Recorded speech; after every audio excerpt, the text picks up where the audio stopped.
నమస్తే, నేను మిలహరిక. ఆదివారం కదా అని ఇట్లా బయటకు స్టార్ట్ అయినామంటే తిరగనికి పోతలేము. ఇక వెంకట్ ఇక్కడ ఉన్నాడు, అతను అయితే వెనకాల కూర్చున్నాడు. వాడు వెనకాల కూర్చున్నాడు కదా, మంచిగా ఇండియాలో అయితే నా పైన కూర్చోబెట్టుకొని తీసుకుపోయేదాన్ని. ఇక్కడ ఛాన్స్ లేదు కాబట్టి వాడు మంచిగా వెనకాల ఆడుతున్నాడు. ఇక సీట్ ఖాళీగా ఉంది చూసిరా. 6 సండే చిల్ అవుతున్నాడు వాడి ఫ్రెండ్తోని. వాడు ఎక్కడికైనా బయటకు పోతున్నాం రా, షాపింగ్కి పోతున్నాం రా అంటే వాడు రాడు, నేను ఐదువతో ఆడుకుంటా అని చెప్పి వాడి ఫ్రెండ్తో ఆడుకుంటున్నాడు. వాడి బొమ్మ కనిపిస్తుంది చూసిరా. సండే ఫండే పొద్దున రోజు తొందరనే లేస్తాం కదా. అంటే నేను ఒక వారం రోజుల నుంచి తొందరగా లేస్తున్నా. 7 గంటలకి. 6 స్కూల్కి పోతుంది కాబట్టి వెంకట్ ఎట్లా రోజు పొద్దున్నే లేస్తాడు. నవ్వుతున్నాడు.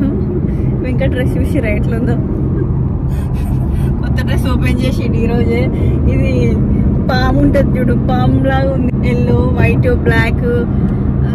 ఒకసారి నేను డలాస్ పోయినప్పుడు పాము మెడల్ వేసుకొని ఫోటో దిగిన, చూసినావా? గుర్తుకుందా? ఆ పామ్ కలర్ ఏంది? Yellow, white. ఈ డ్రెస్ చూస్తే అనకుండా పైథాన్ పామ్ గుర్తుకొస్తుంది.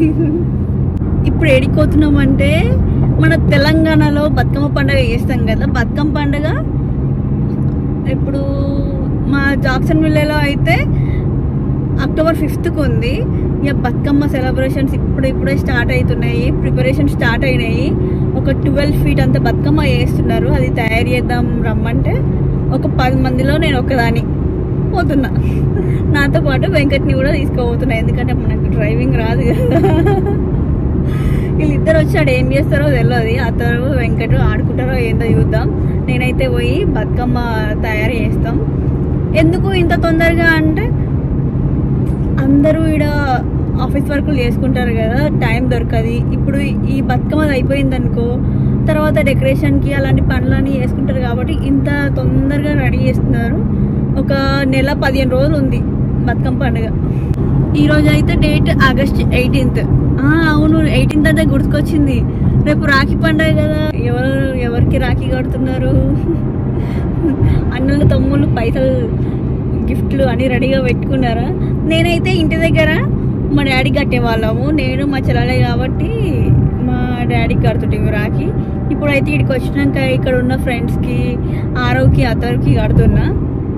అవును, నేను మెయిల్ బాక్స్ చెక్ చేయాలి. ఎప్పుడు ప్రతిసారి వెంకట్కి వాళ్ళ ఫ్రెండ్ పంపిస్తుంది, కజిన్స్ కూడా పంపిస్తుండే, వాళ్ళ చెల్లెళ్ళు వాళ్ళ అక్కలు పంపిస్తుండే. అంత దూరం నుంచి ఎందుకు అని చెప్పి వద్దని చెప్పిండు. ఇప్పుడైతే ఒక ఫ్రెండ్ మొన్న అడిగింది, అంటే కొత్త ఇల్లు చేంజ్ అయినాం కదా మనము, మీ అడ్రస్ పంపి అని చెప్తే ఈ అడ్రస్ పెట్టి యూఎస్ఏనా అని అడిగింది. అడిగితే కాదు పాకిస్తాన్ అని చెప్పిండు వెంకట్. అయినా సరే ఆమెకి తెలుసు కాబట్టి పంపిస్తుంది. మెయిల్ బాక్స్ చెక్ చేయాలి. నాకు తెలిసి ఆల్రెడీ వచ్చే ఉంటది. రేపే కదా బతుకమ్మ పండుగ. సారీ రేపే కదా బతుకమ్మ పండుగ అన్న. అప్పటి నుంచి బతుకమ్మ టాపిక్ మాట్లాడుతున్నా కదా, అందుకే రేపే కదా బతుకమ్మ అన్న. రేపే బతుకమ్మ కాదు, రేపు రాఖీ పండుగ. అతడిది ఫస్ట్ రాఖీ పండుగనా? అతడిది కాదు, అతను పుట్టినాక రాఖీ పండుగ వచ్చింది.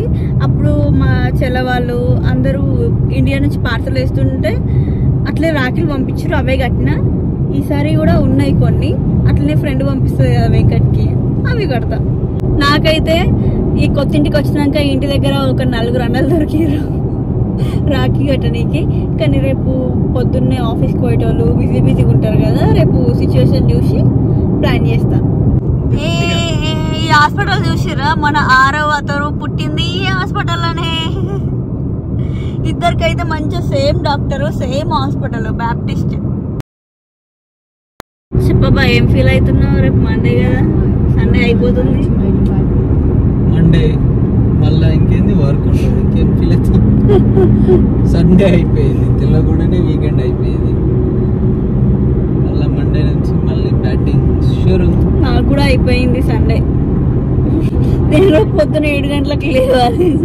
ఇప్పుడు కొన్ని రోజులు నువ్వు వేరే ప్లేస్కి షిఫ్ట్ అయినావు, తర్వాత ఈడికి వచ్చినావు. రాఖీ పండుగ ఎప్పటి నుంచి మిస్ అయినావు? రాఖీ పండుగ నేను ఎప్పుడు మిస్ అవ్వాలి? అంటే ఇప్పుడు వాళ్ళు పార్సల్ పంపించారు, అది వేరే ఫీల్ ఉంటుంది, దగ్గర ఉండి కట్టిన ఫీల్ వేరే ఉంటది కదా. అట్లా చాలా ఇయర్స్ అంటే వేరే ఇక్కడ ఫ్రెండ్స్ వాళ్ళు వీళ్ళు వచ్చి కడుతున్నారు కదా.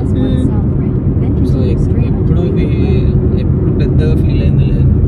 ఫుల్ అంటే ఫుల్ ఎండ్ ఉంది అసలుకి. నువ్వు వదిన వాళ్ళందరూ నీకు రాఖీలు కడుతుండే కదా, నువ్వేం గిఫ్ట్స్ ఇస్తుంటే? పైసలు ఇస్తుంటే ఇండియాలో అయితే పైసలు ఇస్తుంటే పైసలు ఇచ్చి మళ్ళీ తీసుకుంటా పైసలు ఇచ్చి మళ్ళీ తీసుకుంటుంటే అంటే ఎంత, 1 రూపీయా 2 రూపీయా? మన దగ్గర అప్పుడు లేవు కదా మరి. అప్పుడు జాబ్ చేయకపోతుండే కాబట్టి ఇచ్చి మళ్ళీ తీసుకుంటుంటివి. మరి ఇప్పుడు వాళ్ళకి కట్టలేదు, నేను ఇవ్వలేదు. ఇది ఒక గిఫ్ట్ తీసుకొని ఇచ్చినాం కదా ఎవరు కట్టిన వాళ్ళకి. అవును, లైక్ శారీ పంపించడము, ఏదైనా గిఫ్ట్లు తీసుకోవడమో అట్లా చేసిండు. ఏదో నాకు అనిపించింది చేసిన అంతే. ఇది అది సంగతి. ఇప్పుడు మనం బతుకమ్మ ఏనికి వచ్చినా కదా, ఆ లొకేషన్కి వచ్చేసిన. అక్కడ వీలైతే చూపిస్తాం మేము ఏం చేసినాము ఏంది అని. మళ్ళా కలుద్దాం. భలే ఉంది కదా, పచ్చని చెట్లు కింది నుంచి పోతుంటాయి. అతను ఏం చేస్తున్నావు? బొమ్మతో ఆడుకుంటున్నా. ఇంకొకటి ఏంటంటే దూరం నుంచి మంచి లుక్ కనిపిస్తుంది.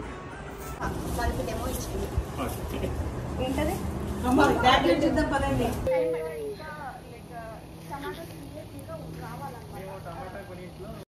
బతుకమ్మ చేసి వచ్చినాక కొంచెం షాపింగ్ ఉండే, ఫ్రెండ్ వాళ్ళ పిల్ల బర్త్డే ఉందని చెప్పి గిఫ్ట్ తీసుకోనికి వచ్చినాం. మన ఇంటికి పోయే దారిలోనే ఉంది, మళ్ళీ ఏం తిరుగుతామా అని వచ్చినాం. ఈరోజు ఆదివారం కదా, మంగళవారం మీ బర్త్డే.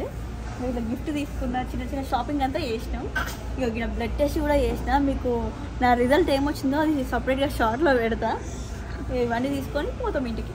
అవును, అడగడం మర్చిపోయినా, ఇంతకీ మన బతుకమ్మ ఎలా వచ్చింది కామెంట్ సెక్షన్లో చెప్పండి. Thank you for watching. Please like, share and subscribe. Bye.